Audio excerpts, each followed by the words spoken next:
ഇന്നത്തെ തിരുവചനം ഹെബ്രായർ 11-ാം. കർത്താവ് പറയുന്നു, പൂർവികരുടെ വിശ്വാസം. വിശ്വാസം എന്നത് പ്രത്യാശിക്കുന്നവ ലഭിക്കുമെന്ന ഉറപ്പും കാണപ്പെടാത്തവ ഉണ്ട് എന്ന ബോധ്യവുമാണ്. ഇതുമൂലമാണ് പൂർവികന്മാർ അംഗീകാരത്തിന് അർഹരായത്.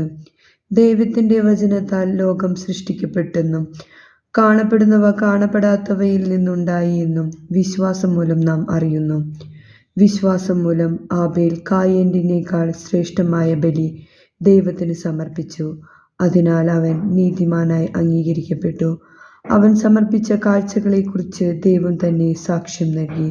അവൻ മരിച്ചെങ്കിലും തൻ്റെ വിശ്വാസത്തിലൂടെ ഇന്നും സംസാരിക്കുന്നു. വിശ്വാസം മൂലം ഹെനോക്ക് മരണം കാണാതെ സംവഹിക്കപ്പെട്ടു. ദൈവം അവനെ സംവഹിച്ചതുകൊണ്ട് പിന്നീട് അവൻ കാണപ്പെട്ടുമില്ല. നമ്മുടെ കർത്താവായ യേശുവിനെ സ്തുതി.